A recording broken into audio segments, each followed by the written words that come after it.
ভোটারের সমীক্ষায় উঠে এলো চাঞ্চল্যকর তথ্য। রেকর্ড গড়বে বিজেপি। কত আসন পাবে কংগ্রেস দিল্লির মসনদ তুমিকার?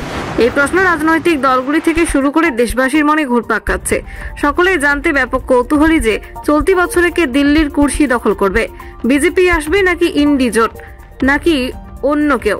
এই নিয়ে সকলের মধ্যে প্রশ্ন জাগছে।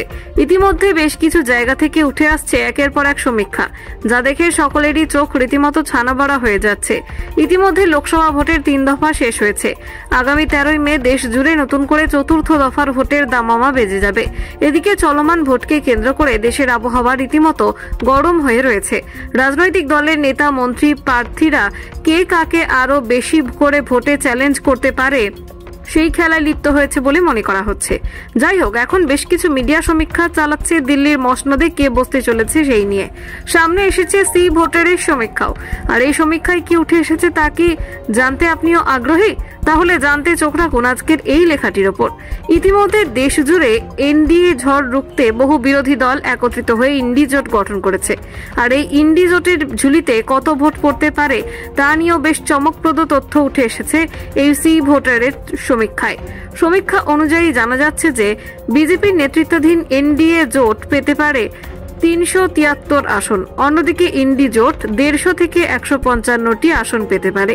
অন্যান্যরা পেতে পারে 15টি আসন। অর্থাৎ পাল্লা ভারী রয়েছে বিজেপির দিকেই। যদিও শেষ কথা বলবে 4 জুনের ফলাফল। সেই দিন জানা যাবে জনতার রায় কোন দিকে গিয়েছে। সি ভোটারের সমীক্ষায় উঠে এলো চাঞ্চল্যকর তথ্য। রেকর্ড গড়বে বিজেপি। কত আসন পাবে কংগ্রেস দিল্লির মসনদ তুমিকার? এই প্রশ্ন রাজনৈতিক দলগুলি থেকে শুরু করে দেশবাসীর মনে ঘুরপাক খাচ্ছে। সকলেই জানতে ব্যাপক কৌতূহলী যে চলতি বছরে কে দিল্লির কুর্সি দখল করবে। বিজেপি আসবে নাকি ইন্ডি জোট, নাকি অন্য কেউ? এই নিয়ে সকলের মধ্যে প্রশ্ন জাগছে।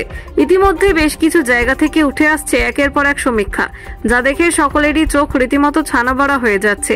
ইতিমধ্যে লোকসভা ভোটের 3 দফা শেষ হয়েছে।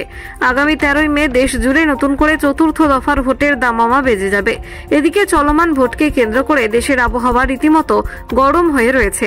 রাজনৈতিক দলের নেতা, মন্ত্রী, প্রার্থীরা কে কাকে আরো বেশি করে ভোটে চ্যালেঞ্জ করতে পারে সেই খেলায় লিপ্ত হয়েছে বলে মনে করা হচ্ছে। যাই হোক, এখন বেশ কিছু মিডিয়া সমীক্ষা চালাচ্ছে দিল্লির মসনদে কে বসতে চলেছে সেই নিয়ে। সামনে এসেছে সি ভোটারের সমীক্ষাও। আর এই সমীক্ষায় কি উঠে এসেছে তা কি জানতে আপনিও আগ্রহী? তাহলে জানতে চোখ রাখুন আজকের এই লেখাটির ওপর। ইতিমধ্যে দেশ জুড়ে এনডিএ ঝড় রুখতে বহু বিরোধী দল একত্রিত হয়ে ইন্ডি জোট গঠন করেছে। আর এই ইন্ডি জোটের ঝুলিতে কত ভোট পড়তে পারে তা নিয়েও বেশ চমকপ্রদ তথ্য উঠে এসেছে এই সি ভোটারের সমীক্ষায়। সমীক্ষা অনুযায়ী জানা যাচ্ছে যে বিজেপির নেতৃত্বাধীন এনডিএ জোট পেতে পারে 373 আসন। অন্যদিকে ইন্ডি জোট 150 থেকে 155টি আসন পেতে পারে। অন্যান্যরা পেতে পারে 15টি আসন। অর্থাৎ পাল্লা ভারী রয়েছে বিজেপির দিকেই। যদিও শেষ কথা বলবে 4 জুনের ফলাফল। সেই দিন জানা যাবে জনতার রায় কোন দিকে গিয়েছে।